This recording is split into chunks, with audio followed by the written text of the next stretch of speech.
everyone. So we are beginning our unit on anxiety and trauma disorders. Now, I'm not going to go through and repeat every single thing that your textbook says about every single disorder. It does a really great job explaining the causes, the treatment, some of the elements that differentiate the disorders from another. So the way I'm going to do this is I'm going to explain some basic background behind what anxiety disorders are. And then I'm going to give a general overview of the different types of anxiety disorders that your textbook discusses in this unit. So first of all, an important distinction between fear and anxiety. Fear is an emotional response and a physical response because your fight or flight kicks in. But it's an emotional and physical response to a current perceived threat, something that is happening right now. And your fight or flight response kicks in. You get the increased heart rate. You get the activation of your body.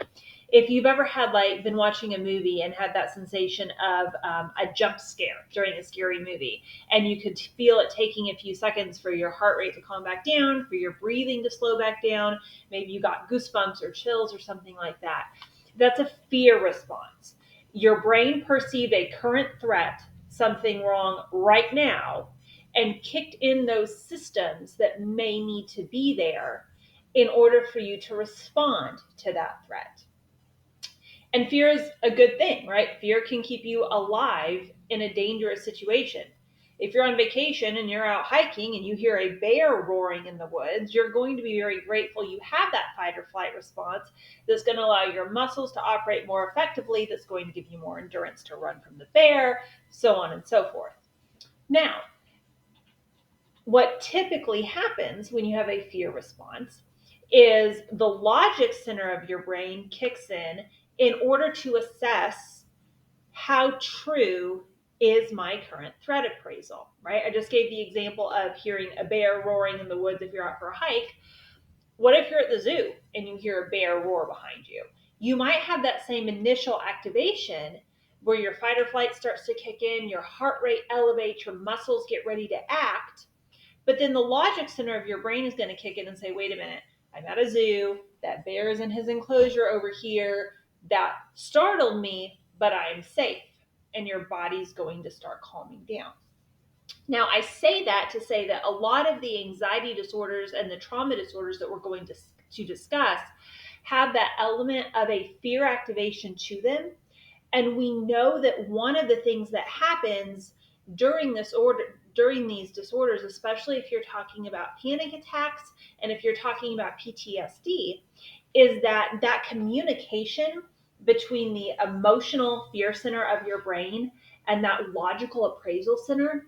One thing that we found in research is that connection doesn't necessarily function as efficiently and effectively and as timely as what we often see. So that fear response kicks in, and the part of your brain, the logical reasoning part of your brain that should be saying, okay, wait a minute, we're not actually in danger here. It's kind of lagging. It's not catching up. It's not sending those messages as effectively. So we've talked about fear. So again, keep in mind, fear is an appraisal to a current threat, a perceived danger, something that's there right now. Now, what differentiates that from anxiety is a negative mood state that involves a sense of uneasiness and worry about the future. Okay. Anxiety always deals with something that's coming up in the future. Now, that future could be later that same day, but it's not in an instant, oh, hey, I just heard a bear roar response. It is this thing is coming up and I'm worried about it response. Anxiety is marked by bodily symptoms. You can feel an increased heart rate. You can feel a physical tension. You might get a headache. You might get nauseated. You might get very fidgety. You might start to tremble. But there is almost always going to be some sort of bodily symptom that goes along with the feeling of anxiety. Now, before we get into the anxiety disorders, it's important to note that one, everyone experiences anxiety, right? Everyone gets certain levels of anxiety about upcoming things. It's normal to feel anxious for a job interview. It's normal to feel anxious for a first date. It's normal to feel anxious for an upcoming test or exam or some sort of certifying activity or something of that nature. So anxiety happens to everyone. If you have an important thing coming up that you know you do not have the full ability to predict or control the way that event is going to go. And anxiety can be beneficial. Research has shown time and time again, and I think your textbook points out that we first found this in the early 1900s. We've had this data for over 100 years now. When you're slightly anxious, you actually do perform better. It can increase your cognitive skills. It can increase your intellectual skills. It can increase your social skills. It can increase your physical skills. There are small, healthy levels of anxiety. And again, anxiety is normal, which leads us to the question of when does it become a problem? Anxiety becomes a problem when it's distracting, right?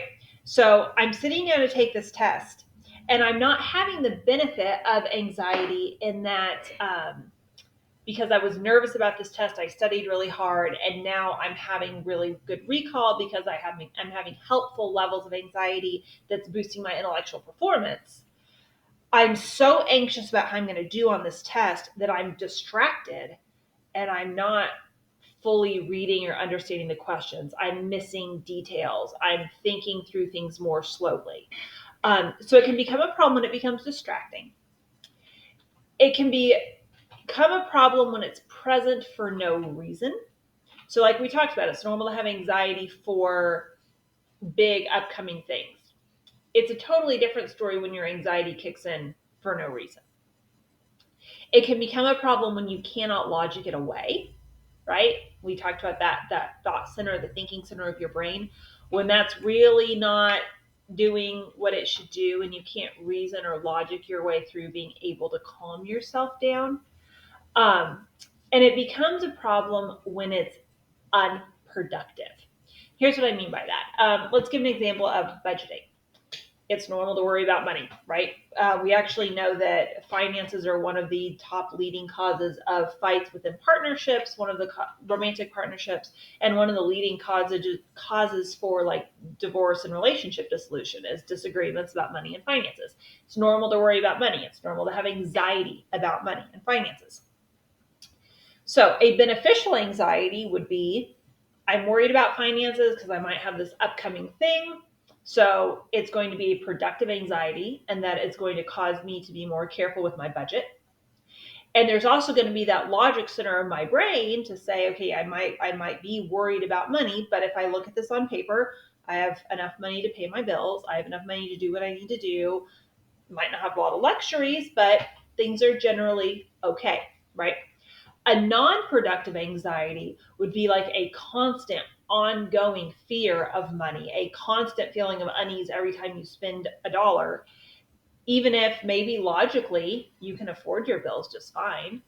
And there's not really a productive element to it. Nothing beneficial changes in your life by being worried about these finances. You still do everything you would normally be doing, you just worry about it.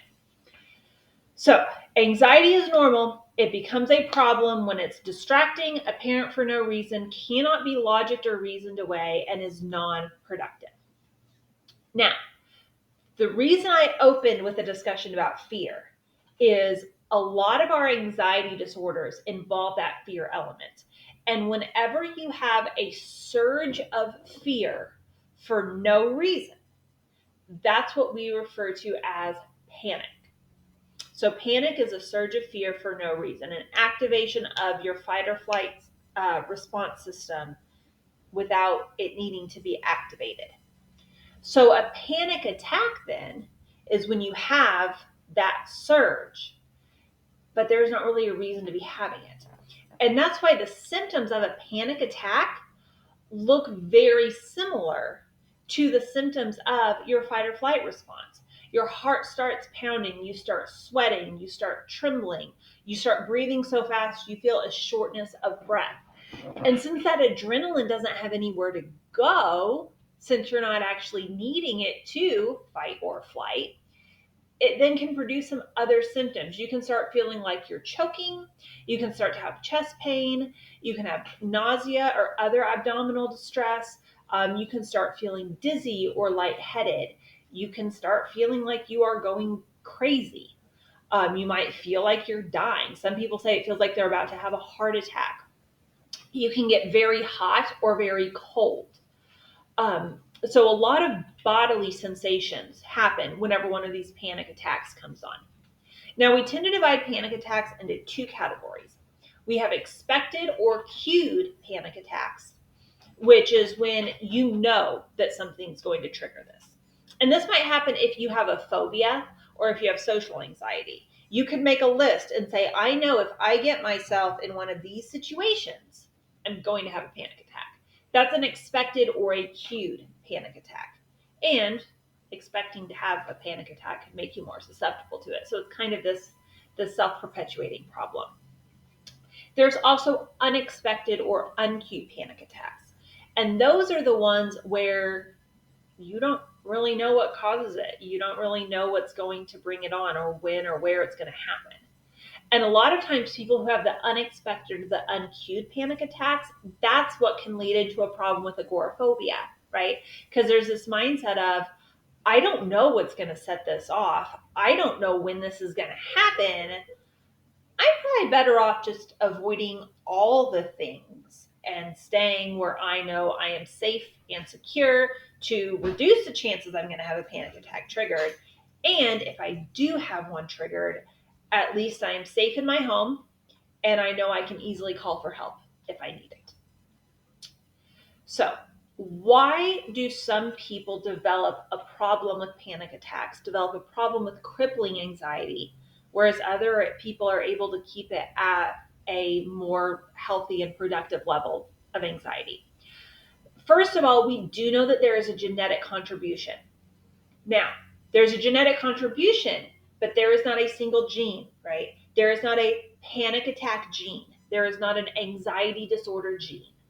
But there is a genetic contribution. We do know that there is some transmission from parents to children. Now, some of that is social. Kids who are raised seeing their parents panic and have anxiety and be fearful are more likely to adopt that. But some of it we do believe is an actual biological genetic contribution, not just an upbringing element. There's also something that's known as anxiety sensitivity. Now, remember, we talked about that anxiety will almost always produce a bodily symptom, a physical sensation. Anxiety sensitivity is being more fearful of those feelings in your body. And when you sense them, having a tendency to immediately go into danger mode about them. If I feel my heart rate rising, I start worrying about, am I about to have a panic attack? Am I about to have a stroke? Am I about to have a heart attack? Something is wrong that my body is doing this, right? If you start sweating, instead of thinking, oh, maybe it's warmer than what I'd prefer it to be, that sweating, you start worrying about, is something going wrong in my body? Am I about to have a heart attack? Am I about to have a panic attack? You take the bodily symptoms that go along with anxiety and that go along with fear, and you kind of catastrophize them. You become fearful of fear. That feeling of fear becomes an immediate danger point for you. And that's what we label as anxiety sensitivity. And research has shown that people who tend to develop anxiety disorders have higher levels of anxiety sensitivity. Another contributing factor is lower levels of distress tolerance, which is exactly what it sounds like. Distress tolerance is the term for the level of stress, distress, unpleasantness that you are able to handle and to cope with.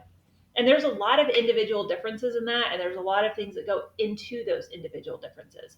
But we know that having low levels of distress tolerance can predispose you towards an anxiety disorder. Now, we talked about that limbic system, the emotion part of the brain. There's a part of your limbic system called the amygdala. And the amygdala is what activates with fear. That's vastly oversimplifying it, it does other things. But for the purposes of this discussion, think of your amygdala as being the part of your brain where your fear lives. Okay. One thing that we know is the limbic system, the emotional part of the brain, especially the amygdala, can be overly responsive in people who have anxiety disorders. It kicks in too easily. It tries to be too helpful, right? Maybe we should be scared of this and run from it. It becomes activated too easily. And finally, for an element of childhood or family explanation, another relationship that we have found is that a lot of times individuals who have anxiety disorders during their childhood, they did not learn how to cope with negativity or adversity. And a lot of times they felt a lack of control in their childhood. One thing that we're finding is letting kids feel a sense of control and letting them go through some struggles to learn how to cope with it and deal with it. Those can be very important protective factors against later on developing problems with anxiety. So now that we've covered that, if an individual does have an anxiety problem, what are some of the things that can trigger it to be a problem on that day? Because if you've ever known anybody with an anxiety disorder or a trauma disorder, you know there's good days and bad days, right? If you have an anxiety problem, it's not that you have a problem every single day all the time. So what's the difference between a good day and a bad day? We divide the triggers or the activators. Some people are trying to get away from using the word trigger because it's one of those words that got used so much it kind of lost all its meaning. So there's a lot of therapists who prefer the word like activator or feeling activated versus feeling triggered. But that's a separate conversation. So we divide the triggers into two separate categories. We have the external cues, and those are places or situations that can activate the anxiety. And then we have internal cues, which those are those feelings of the elevated heart rate, the sweating, the breathing heavily. One thing that's really interesting about panic attacks is, so like we talked about, the symptoms of a panic attack feel very similar. Well, they are because they're from the fight or flight, right? They're the elevated heart rate, the sweating, the breathing fast. One thing that's really interesting is that people who are prone to panic attacks, if they start a new exercise routine, and they exercise heavily and they get that exercise feeling of an elevated heart rate and breathing heavily and sweating, it can activate a panic attack because in the past, those feelings have been associated with I'm having a panic attack. This is bad. So even though that is an internal cue that's happening for a positive reason, right? I've just gotten a really good workout. It's still that feeling in the body. And so it can activate that. It can trigger that. And again, like I talked about earlier in the introduction, what is often happening in a panic attack is the stimuli that's out here is going straight to the emotion center of the brain. And the brain is responding emotionally. The brain is responding fearfully. It's bypassing that awareness and logic center. And that awareness and logic is, for some reason, not kicking in as effectively as what it should be. So now that we've had the background on that, let's discuss some of the specific disorders and the differences in them. And I do have my notes to make sure I don't skip anything. All right. So the first, I'm going to start with panic disorder. Your book starts with general anxiety disorder, but I'm going to skip around just since we've already been talking about panic attacks. I want to go to panic disorder with that because basically panic disorder is people who experience panic attacks. And so they have panic attacks more than once, right? It's a recurrent and unexpected panic attack. And then they worry about having a future one. There's a concern, there's a worry that you are going to have another panic attack in the future, or it's a worry about the consequences of this. So maybe I'm not necessarily scared that this is going to happen to me again. Maybe I'm scared that if this happens to me again, it will happen while I'm at work, while I'm in class, while I'm with a group of friends, while I'm at a family dinner. And people are going to think that I'm crazy. Or a concern about a consequence in terms of the last time this happened to me, I felt like I was dying. Surely this is not normal the way my body was feeling. What if this happens to me again and it's so stressful on my body that I have a heart attack, that I have a stroke? So it's a concern about either having another panic attack or what the consequences of having another panic attack can be. Or it is making a significant change in your behavior or your lifestyle that is not a positive change in order to try to cope with the panic attacks, right? So if you have a panic attack and you say, okay, maybe this is because I'm under too much stress, I don't really have a healthy lifestyle, so I'm going to deal with this happening by trying to reduce some of my stress and trying to exercise more often. That's not a maladaptive change, right? That's probably going to be a beneficial thing. So that wouldn't really count. A maladaptive change would be one where I had a panic attack at the grocery store. The solution must be I can never go to the grocery store again. I'm going to start ordering all my groceries. Now, ordering groceries online isn't bad, right? The convenience of grocery pickup, I think that's a beneficial thing that came out of COVID, is we all love the convenience of grocery pickup. So it's not that by itself is bad, but if the thought process behind it is, I'm scared to go in the grocery store because I had a panic attack in the grocery store, right? That would be a maladaptive change.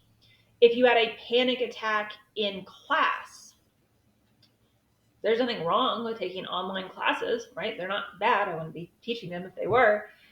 But if your solution to I had a panic attack in class is then, therefore, from now on, I can only ever take online classes, that would be a maladaptive behavior change. You have something in your life that was changed, not necessarily in a healthy way, to avoid being in that situation again. So that's basically what panic disorder is when you've had a panic attack and then you either have that persistent worry or that maladaptive behavior change, lifestyle change in response to it. So to loop back around before I loop around, I'll also cover phobias. Because phobias are often marked also by having a panic attack triggered in the presence of a phobia. So a phobia is a fear or anxiety about a specific object or situation. And as your book discusses, there's 5 categories that this can fall into. There's animals, there's nature, so like being afraid of storms or water or heights. There's blood injection injury type, so people who pass out when they see blood or who are horribly afraid of getting a shot. There are like miscellaneous situational type things, and that's where fear of like claustrophobia, fear of being enclosed, or a fear of flying would come in. And then, of course, like everything in psychology, we have our other category. So with your phobia, you have a marked fear or anxiety about a specific object or a situation. And it provokes this fear, this anxiety, which for a lot of people can look like a panic attack. People actively avoid the trigger of their phobia.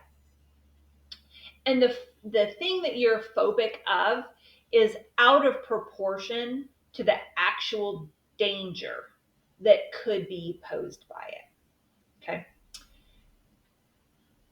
I'm trying to think of a good example of this off the top of my head. It's normal to be cautious around deep water because drowning is a real threat to humans, right? I mean, we've not evolved to breathe underwater. So it's normal to be cautious when you, your family, your children are at the ocean, at the lake, because there are very real risks that can come if you're not careful around the water. It's very different to be phobic of water, that I'm not going to go anywhere near the water, that I'm not going to go out on a boat, whatever it might be. So you're assessing the danger posed by the situation in a way that's out of proportion. It's something that is persistent. Usually, in order to be diagnosed, we like to see it documented for at least 6 months. This isn't something that started last week. And as with everything and how we label psychological disorders that you're going to see this semester, we always make a note that it's significant enough to cause clinically significant distress or impairment. So it interferes with the way that you would function. And a lot of times these phobias can set off panic attacks. Now, there's a specific kind of subcategory of phobia that's called social phobia. You'll also hear this referred to as social anxiety disorder. We call it social anxiety disorder more often than we call it social phobia, but way back when diagnostic criteria were initially being categorized, it used to be categorized as a subtype of phobia. So it's usually still discussed with phobias. Social anxiety disorder is where you have a fear or anxiety about social situations. And the underlying thought process with this is usually a fear of being evaluated, judged, scrutinized by somebody. You become nervous about having conversations with new people, meeting new people, or being in situations where you're going to be observed. So, for example, being anxious about eating in front of other people, drinking in front of other people, speaking in front of other people, because you're afraid you're going to embarrass yourself or be judged in a way that would not be favorable to you. You're afraid that you're going to act in a way that's going to show anxiety symptoms, and that's going to cause people to have a negative perception or a negative evaluation of you. You're afraid of being embarrassed, humiliated, rejected. You're afraid of offending other people. And so because of this, what happens is social situations begin to cause feelings of fear or anxiety, especially social situations that are going to be either a large group or that are going to involve people that you don't know well. So social situations often become avoided, or they're engaged with a lot of fear or anxiety. And again, this is like we talked about the other phobias, this is out of proportion to what would be considered a typical anxiety about this. It's normal to feel slightly anxious when you go into a group of new people you don't know. But this is out of proportion with that. And so with social phobias, with specific phobias, with panic disorders, one thing that there is a risk for is developing agoraphobia. Now, agoraphobia actually used to be considered as a sub-element of panic disorder. So what you would do is you would diagnose panic disorder with agoraphobia or panic disorder without agoraphobia. It's only within this last version of the DSM that we've really started separating that out and realizing agoraphobia can happen without a panic disorder. It doesn't always have to be tied together, but you still often see them occurring together. So agoraphobia is, the stereotype is the people who are afraid to leave their house, although that's not completely accurate. Agoraphobia is a fear or anxiety about public transportation, about being in an enclosed space, like an enclosed room, like a restaurant or a meeting room, being out in an open space, like being in a park, standing in line, being in a crowd, or being outside of your house by yourself. Usually for a diagnosis of agoraphobia, two of those things need to be there. So you have a fear or anxiety about two of those situations. And so you avoid those situations because the underlying thought process is it would be difficult for me to get out of that situation, or it would be difficult for me to get help. Okay? So like we talked about the panic attacks. If this happened to me while I was out there, I might not be able to call for help. I would not be in a safe place. I'm just going to stay in my house where I know I'm safe. Or I'm going to stay in a very small number of safe locations. So you begin avoiding situations because you're afraid you won't be able to get out. Now, one thing to note about agoraphobia is that we can often see this develop without a panic disorder as individuals age and start having more health problems. So if somebody is aging and has fallen once at home, you might see them begin to avoid more and more situations being out in public because of this fear of falling What if I fall and one of my family members isn't there to help me up, or I'm embarrassed, or I hurt myself and nobody calls for help for me? A fear of incontinence with individuals who are beginning to develop bladder problems and bowel control problems. What if this happens to me out in public? This would be embarrassing. I might not be able to clean myself up if I'm by myself, things of that nature. Now, one thing to note is if we are talking about a medical condition, again, within psychology, we always kind of make this distinction of, is this out of proportion with the actual danger, the actual threat? If there is a medical condition, right? If somebody has Parkinson's and they might fall easily, and I'll use that as a personal example. My dad has Parkinson's. Okay, he's to the point in Parkinson's that his balance is very wobbly. Some days he walks with a cane or a walker, and he really relies on my mom to help him if he gets off balance. It is very difficult for if he's having a bad day with his balance. He gets very nervous if he's going to be out without my mom, if he's not with a close friend or a family member that knows about the details of his condition and what he struggles with and how to best help him up if he falls or gets off balance. That wouldn't really be an agoraphobia. That's an accurate appraisal of your medical condition, right? I don't walk well. I need to be in a situation with somebody who understands the difficulty I have to help me. Similar with other medical conditions, there are very legitimate things to be cautious of the social situations that you're in. So agoraphobia, again, you're going above and beyond the proportion of the actual danger or the reasonable precautions you might need to be taking because of a medical situation that you have. So those fears that we talked about, that you need at least 2 of them to be diagnosed, if you are in one of those situations, they provoke intense fear or anxiety, even if there's not a logical reason to be fearful of them. And so those agoraphobic situations are typically actively avoided, or they're only endured with the presence of a companion. So that's the basis of agoraphobia. And again, this can be diagnosed without panic disorder, but a lot of times we see it with panic disorder happening. So to switch gears a little bit before we come back to things that involve panic attacks, there is also generalized anxiety disorder. Now, a lot of times with generalized anxiety disorder, you don't necessarily see the worry raised to the level of panic attacks. What you see is exactly like it sounds like, this general worry about everything. And this really gets into that unproductive worry that we talked about earlier. This isn't a worry that causes you to make healthy lifestyle changes. This is a worry that you just kind of sit and worry. It's this excessive anxiety, fear, worry, apprehension that occurs more days than not. And it's about a number of different things. It's not just, I'm worried about this upcoming job evaluation at the end of the semester. I'm worried about this recertification thing I know I need to do at the end of this year. It's as soon as you deal with one worry, your brain has 8 more to pop in there to take its place. There is a long list of things that you're persistently worrying about. And it's difficult to turn it off.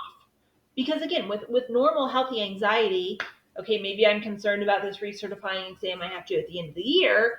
I can sit and think about it and problem solve and write out my study plan and how am I going to make sure I have time to go over everything. But then I'm able to say, okay, I don't need to think about this right now. I can go enjoy something. With generalized anxiety, what you see is people have a hard time turning off that worry. They can't control it. It doesn't have an off button. It's hard to be distracted. This is the unfortunate reason that we often see a high rate of substance abuse with individuals with generalized anxiety disorder, because it's a self-medication, right? The only way I can turn off this worry is to be drunk or high. That's the only way this is happening. That's where my off button is. And so that's why you see a lot of self-medicating in very unhealthy ways with drugs and alcohol with people with generalized anxiety disorder, because it's the only way to turn it off. You have to have at least 3 symptoms if you're to diagnose generalized anxiety disorder. So your textbook talks about this. There's a long list, and they have to have at least 3 of those symptoms. But some of them are things like feeling restless, right? Not being able to relax, always feeling on edge. being easily fatigued, right? Because your brain is always going 100 miles an hour, and a lot of times you're like really tense muscles, so your body and your brain both get easily fatigued.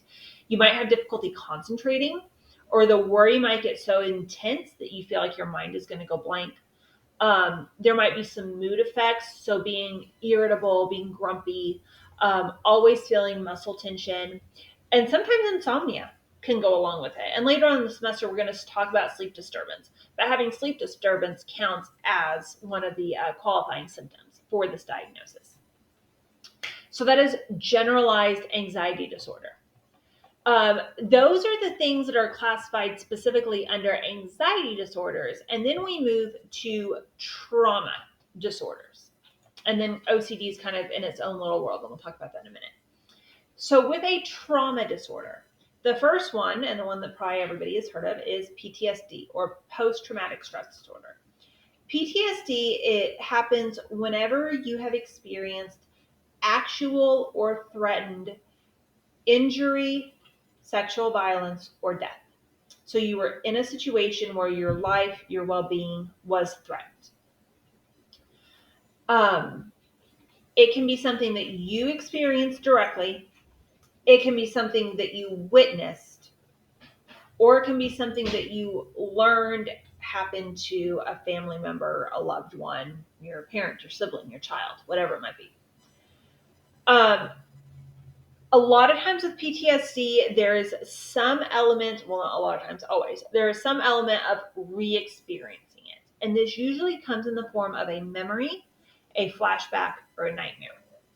Now, when you're talking about the memories and the flashback, an important thing to note about them is that they're disruptive and intrusive, meaning I'm not sitting and consciously choosing to think about this thing that's happened. My brain just kind of out of nowhere opens this box and says, hey, we're going to remember this now. So you have this intrusive and disruptive re-experiencing. It's uncontrollable. You can't just close the box. You can't just decide I'm going to go think about something else now. And a lot of times there's an emotional response. So you re-experience the emotions that you felt, or on the other end of the spectrum, you experience like an emotional numbness and you just stop being able to feel anything while you're having that re-experience.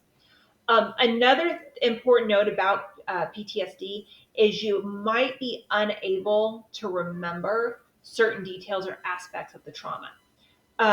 When I was in grad school, there was a very sad situation of a young woman who was raped on campus. It happened after a party. She was sober when it happened. Not that that matters, but it matters for the next part of this. And when she was giving her statement to the police, when they were trying to figure out who this was, one thing that she received a lot of criticism for and that caused a lot of people to question her stories was there were significant elements of the appearance of her attacker that she was saying like she couldn't remember. It was like that wasn't there. There were a lot of things she could remember in great detail, and then there were things where there were blanks.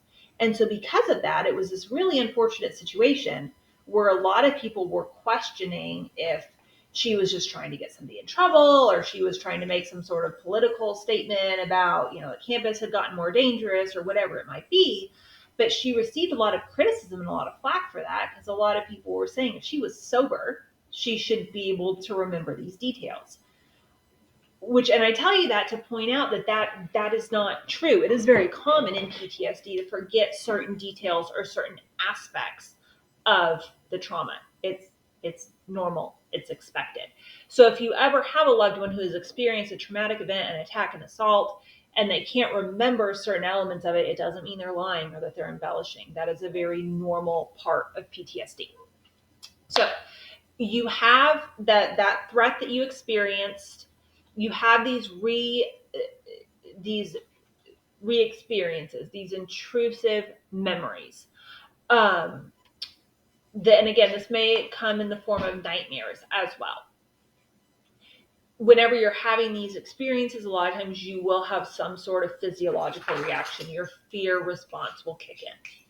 Another element of PTSD is people tend to actively avoid the stimuli associated with the traumatic events. If you've ever known somebody who was in a branch of the armed services that has PTSD and doesn't like fireworks, right? That's a really common one because the fireworks sound similar to explosions, and that is a stimuli that could trigger a memory. Or if an individual did experience a sexual assault, avoiding the neighborhood where it took place, avoiding certain things that would remind them of that. There's this idea of I'm going to avoid things that would remind me of that traumatic situation. And then you end up with these negative effects on your cognition and your mood. A lot of times people's personality will change. A lot of times people's mood will change. So those are some of the key elements of PTSD, and your textbook does a really great job discussing this. And then the last one that we're going to talk about is obsessive compulsive disorder. Actually, no, before we move on, Before we moved on, an important thing about PTSD is it can't actually be diagnosed until a month after the event. Okay. If you experience a sexual assault, you cannot get diagnosed with PTSD the next week. If you almost die in a car accident, you're not going to be diagnosed with PTSD 5 days later. PTSD requires it to be at least 1 month from the event. However, a lot of people develop PTSD-like symptoms before that 1 month timeline. And so we label that acute stress disorder. Acute stress disorder is basically you're having PTSD symptoms, but you haven't met that 1 month criteria. And about half of individuals who are diagnosed with acute stress disorder will go on to develop PTSD. And then there's another disorder that we refer to as adjustment disorder. Adjustment, some people have joked that adjustment disorder is basically like PTSD light. Adjustment disorder is when you're having symptoms, you're having anxiety symptoms, you're having depressive symptoms, but your symptoms are not intense enough to classify as the PTSD symptoms, but they're still significant. They're still there. They're still interfering with your life. They're just not as intense as PTSD symptoms, and they're still occurring in reaction to a life stressor or a life change. But it's a life stressor or a life change that wasn't necessarily life-threatening, right? So an example of this would be losing your job, going through a divorce, being kicked out of school, something like that. So this was a huge life change. This was a traumatic life change, but your life wasn't really threatened, right? You weren't going to die because you lost your job. You weren't going to die because your spouse left you. But it's still this huge upheaval life change, and you're having symptoms of anxiety and depression. And so that's an adjustment disorder. Huge change, but not traumatic enough to qualify as a PTSD trigger. And major symptoms, but not intense enough to qualify as PTSD symptoms. All right, and then finally, OCD. When we get to personality disorders, you will see that there's OCD and also OCPD, which is obsessive compulsive personality disorder. They are different things, and I will compare and contrast them for you a little later in the semester. One of the important things to realize about OCD is there's kind of two categories of things going on here. There's the obsessions and there's the compulsions. The obsessions are the thoughts, and the compulsions are the actions. A lot of times you have obsessions and compulsions acting together because the compulsions are the actions that are helping you calm down the obsessions, but it does not always have to happen like that. You can, technically, according to the diagnostic criteria, you can just have one or the other. But your obsessions are the recurrent, persistent thoughts and urges. A lot of times they're intrusive and they cause anxiety or distress. You attempt to ignore or suppress them, but a lot of times it doesn't work. So you attempt to neutralize them with another action. And so then the compulsions are those repetitive behaviors that help you to calm down the obsession. And it's a behavior that is, the goal of it is to prevent or reduce the distress. Now, an example of this. I actually knew somebody who had OCD. I've known a couple of people, but the one I'm going to use for this example. one of the persistent obsessions was danger due to the house not being secured. Somebody was going to break in, a door was going to be left unlocked carelessly. Like the obsession was danger. Family's in danger, somebody could break in, da da da. Lived in a safe neighborhood, had never had a home break-in before. This is just what it was. So the compulsion for this was repetitive movements of the doorknobs. So what he would do is he would shut the front door and wouldn't just like shut the front door and check to make sure it was locked. He had a specific number it had to be, and it always had to be an odd number. So like he would shut the front door and click the deadbolt.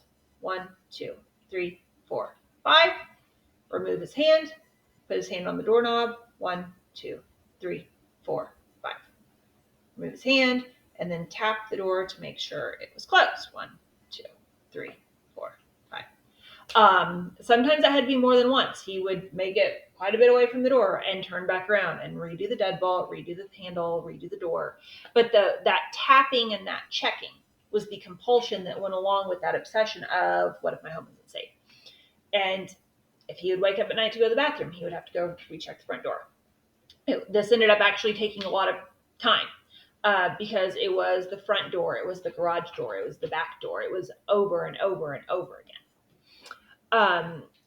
Your textbook lines out some of the common obsessions and some of the common compulsions that tend to go along with them. And that is what I was saying, is this took a lot of time. That is one of the markers of it, is this is time consuming. This isn't a quick thing. Like this is something that ends up eating up quite a bit of your time of each day because of the constant checking. And again, it's outside of the range of a significant threat. I had a friend who was a young single woman who lived in a really bad neighborhood of Chicago. It was normal for her to be safety conscious and double check her front door, because she would frequently, when she was walking into her apartment building, see a drug trade outside of her apartment building. There had been several shootings in her neighborhood. So, her double checking her front door before she went to bed or being safety conscious, that was a normal threat. She lived in a bad neighborhood.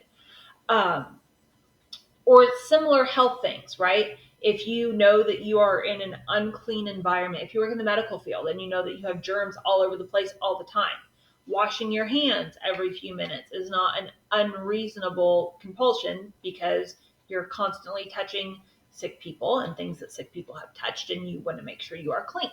So again, it must go, like all the other things that we've talked about, it goes beyond the level of a reasonable threat. So that is a quick overview. I say quick, that has now been a 50-minute lecture, so emulating what we would have done in class. That's a quick overview of some of the background of anxiety disorders and some of the differences in the key disorders that your textbook will discuss this week. As always, please feel free to email me with any questions, comments, concerns.